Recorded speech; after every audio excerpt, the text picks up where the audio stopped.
Shalom. Assalamu alaikum, This is Peace Talk a podcast about the Middle East. and Israel.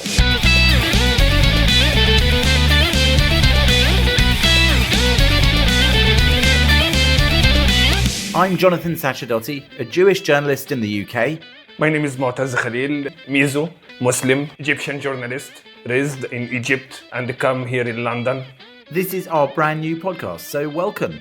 In just a moment, we've got an exclusive interview with Avi Issacharoff, the creator of Fauda, but also an expert in Palestinian Arab affairs and a veteran journalist in that area, discussing with him the current situation in Israel and the ongoing war against Hamas.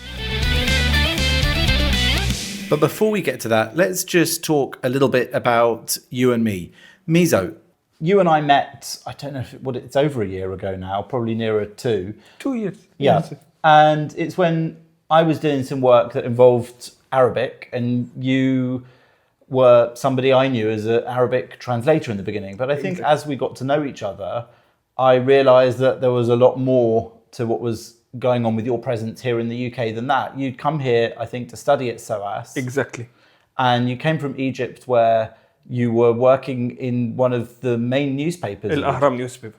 Right. Yes, Al Ahram newspaper. I came here to study in London. You come from the Middle East to London. You can face a big challenge. You can see the pro-Palestinian, pro-Arab, anti-Israel. And I wanted to continue my work. I wanted to continue my work in my field, in Hebrew and Israeli studies.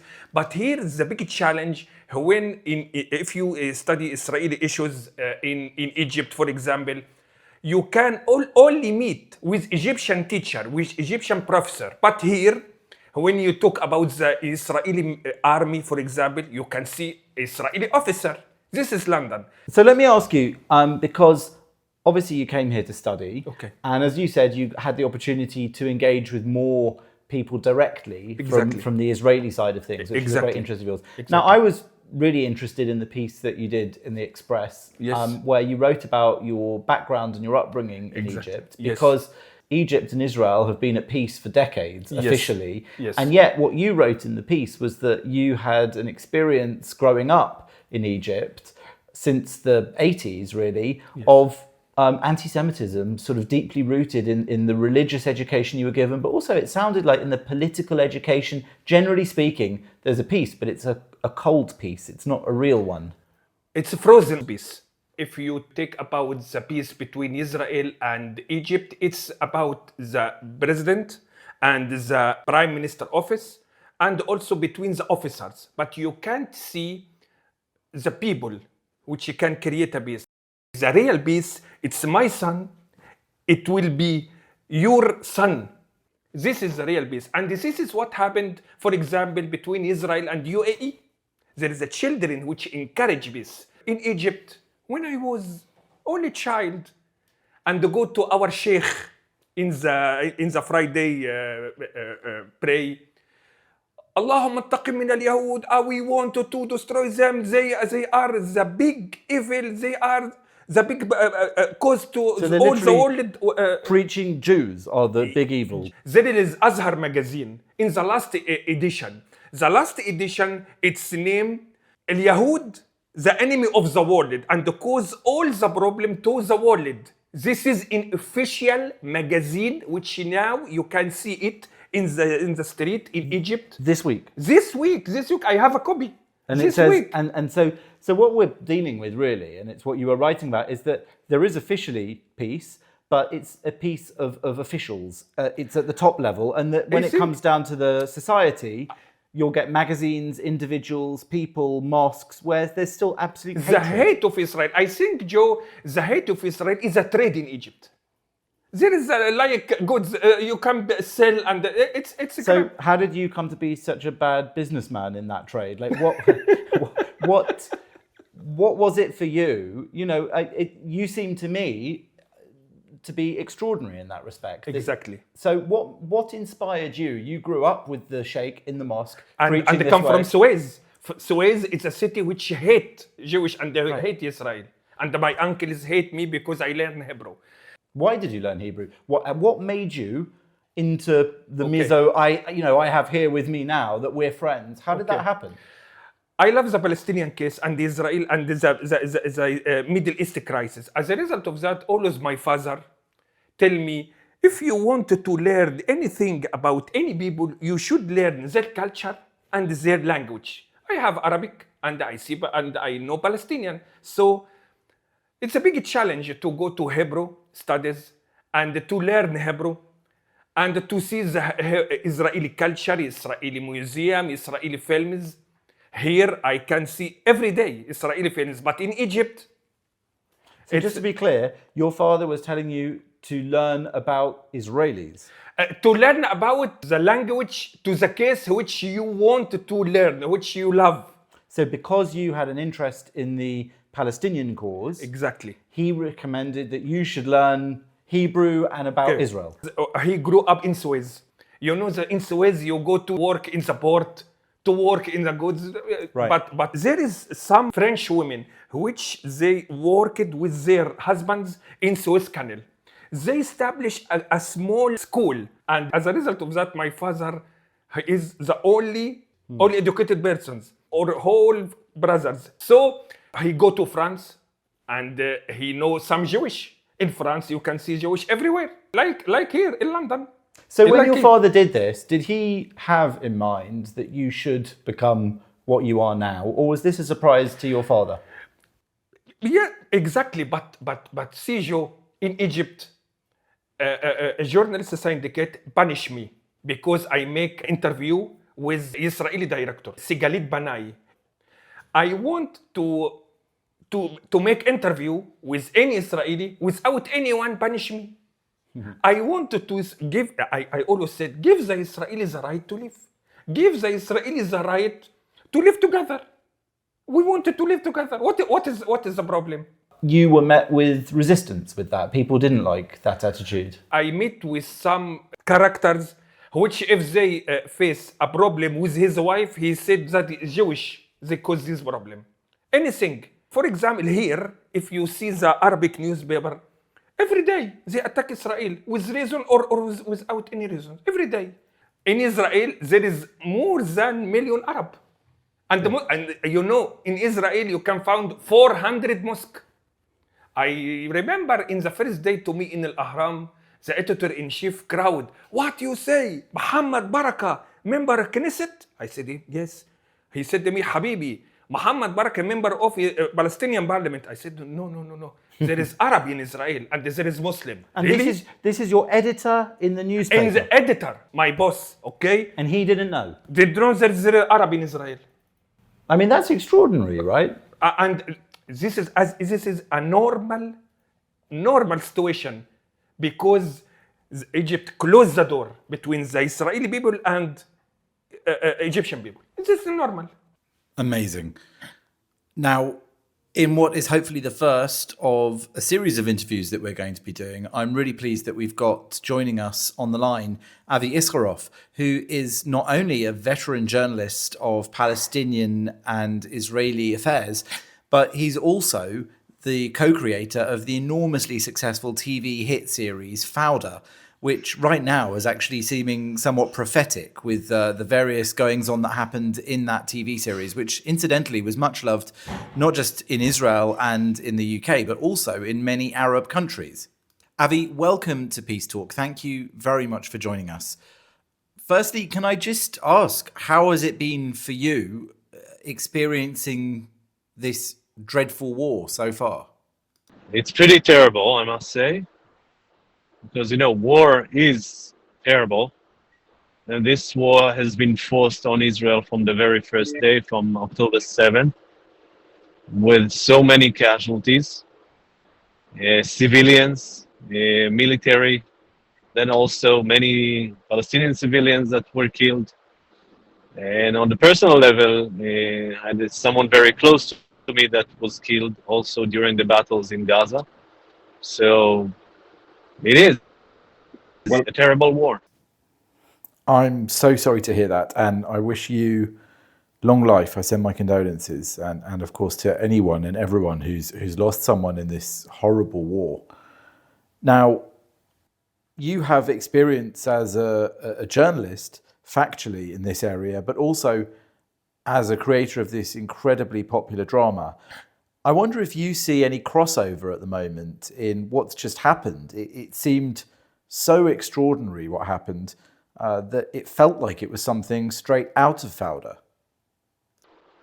I think that what happened in reality uh, is way, way bigger than what we dare to go wild in our craziest nightmares when we were trying to think about Fauda fifth season or Fauda in general. We didn't imagine for 1 second that something like what happened on October 7th will take place. We didn't imagine that the atrocities that were committed on the ground, this is something that a human being is capable to do, is able to do. And it's terrible to learn that. It's terrible to understand that this is the reality. And this is the sad situation between Gaza and Israel.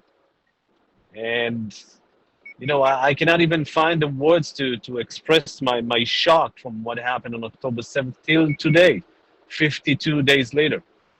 Obviously, I've followed wars and Israeli news and politics all my life, but I couldn't have comprehended something like this ever happening, despite knowing about Hamas, their brutality, the truth of terrorism and wars. But it sounds to me like you couldn't either. Am I right in saying that from what you've just said? Look, I've known Hamas for quite many years as a journalist. I've been following them very closely. I've met their leaders in Gaza Strip. I've met some of the leaders outside of Gaza Strip. They've been talking to me. And even I, as one of the very few Israeli Jewish journalists that were in touch or in some kind of connection with Hamas, we didn't expect that to come. I thought that Hamas, in the last few years, what I think is that Hamas in the last few years had become very close to the same ideology as ISIS and see the enemy not anymore as just an enemy, but as the devil. And they're ready to do everything in order to eliminate the devil, including killing, massacring kids, women, cutting their heads off, setting them on fire, raping them, etc. And this is the new Hamas that I didn't have the chance to really meet and know. When I read your articles, when I read your analysis in the websites, for example, in Wala, in Yad'ut Ahronot, you wanted to deliver a message. You wanted to send it to us a message. You think that Israeli officers, Israel not take your message in Fauda, for example. You speak about the cooperation between some doctors in the West Bank when they take care about Abu Fahd. You remember this point, Abu Ahmad? And this is what happened in the Shifa, for example. It's copy-paste. As a result of that, you think there is something happened before the 7th of October? They misunderstand things, they don't care, they didn't catch you? Look, many of the things that we wrote in Fauda took place in reality. And some of them in the past, some of them took place also after Fauda 4 or 3 were aired. At Fauda 3, we imagined, we wrote about a situation in which undercover units are getting into Shifa hospital where the Hamas leadership is hiding. Exactly. That was around 2017, maybe 2018. And people didn't understand, why are we talking about Shifa hospital? How come that we made out of Shifa hospital the headquarters of Hamas?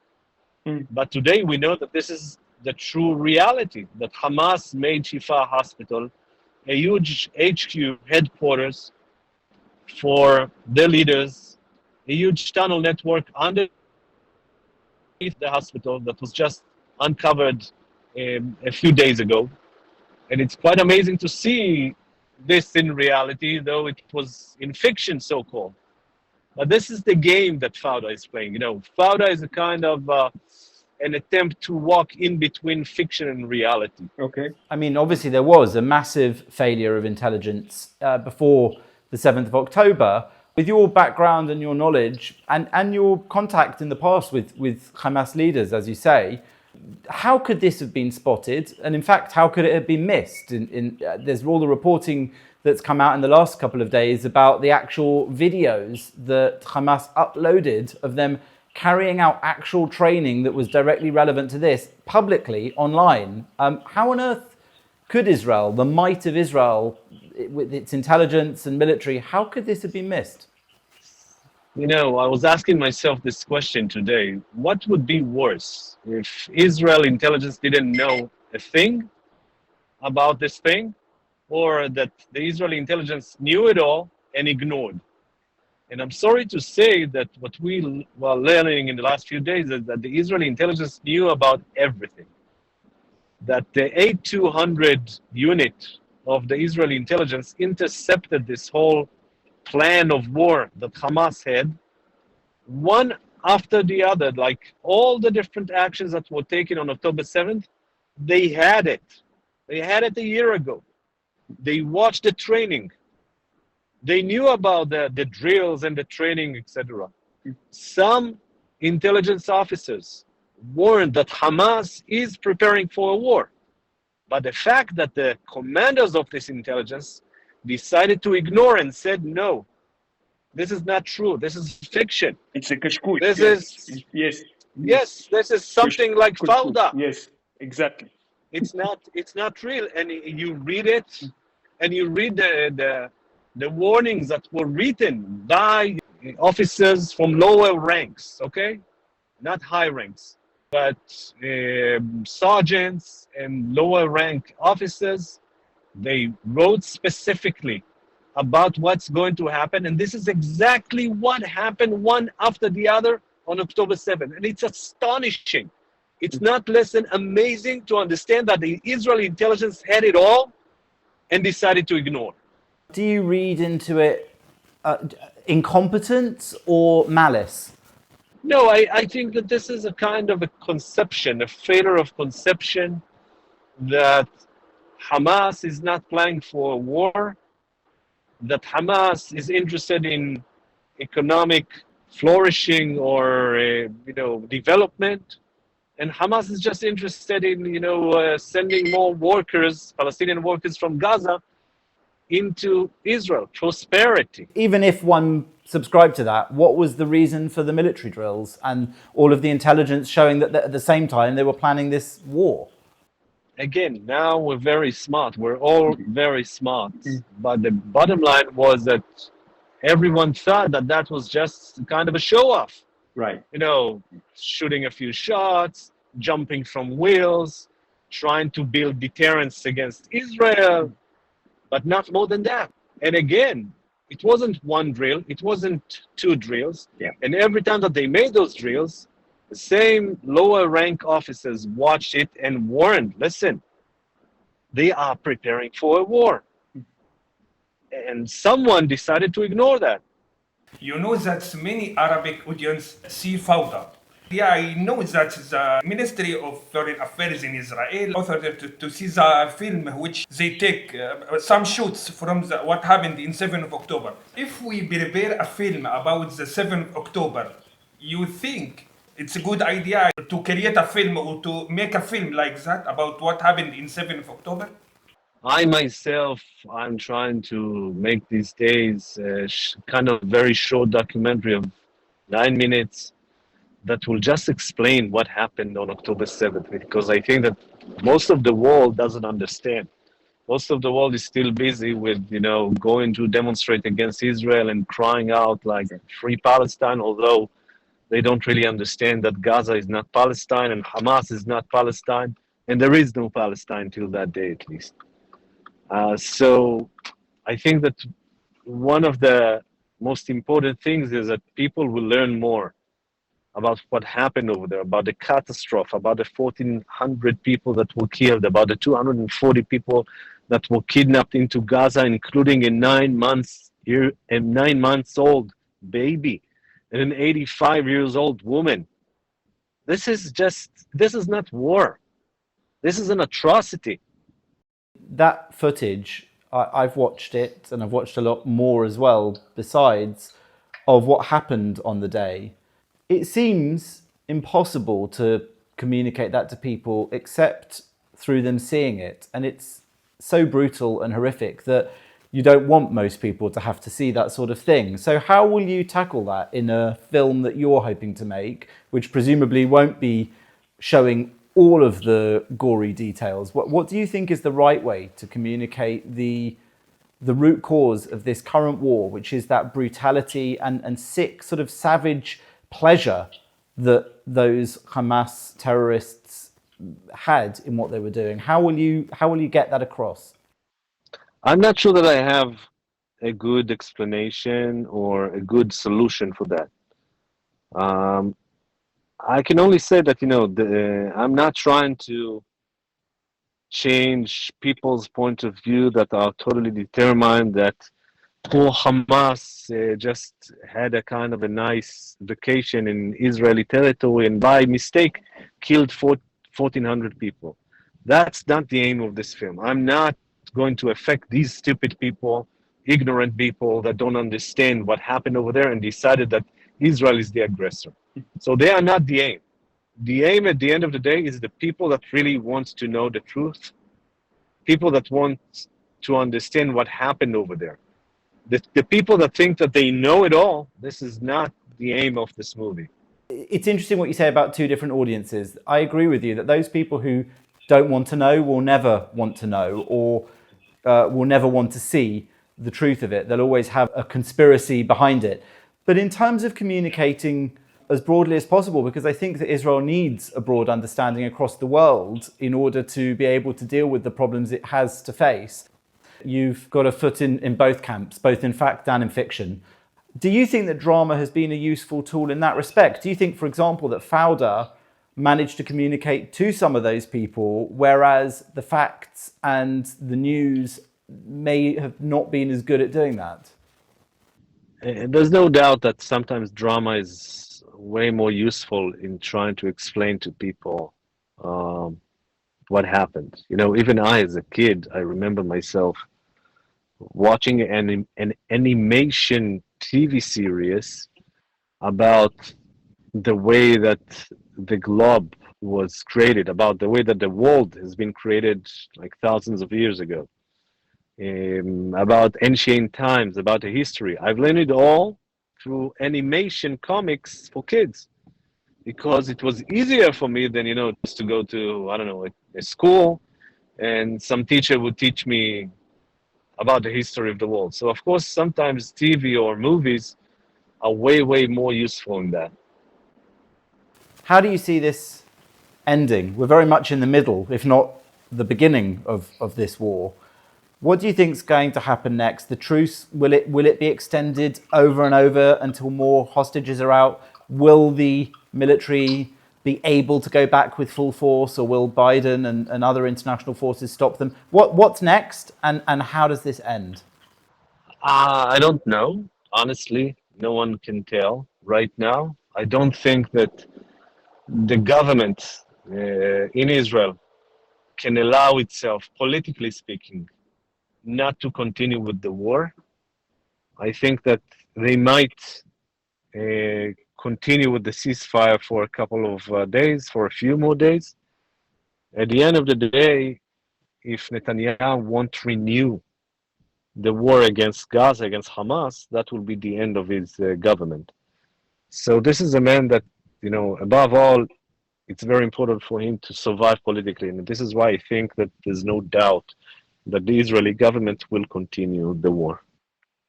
Avi, you are one of the little Israeli journalists which meet General Omar Suleiman, the head. Right. Yes. You think that Egypt accept Gaza without Hamas? I think that Egypt would love to see Gaza without Hamas.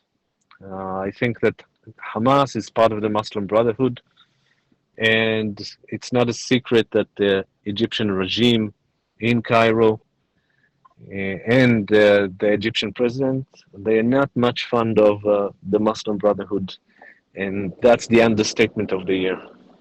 Avi, thank you so much for taking the time to talk to us. We really appreciate it, and we wish you and everyone in Israel strength and, of course, ultimately victory. Thank you very much. Thank you, Avi. That's all we've got time for in this episode of Peace Talk. Thank you so much for joining us. It's been interesting for us. I hope it has been for you too. And let's hope that more talk will lead to more peace. Inshallah, inshallah. بعزرة Hashem, Vayebro, and we hope that you enjoy this interview and this small podcast with Joe and music.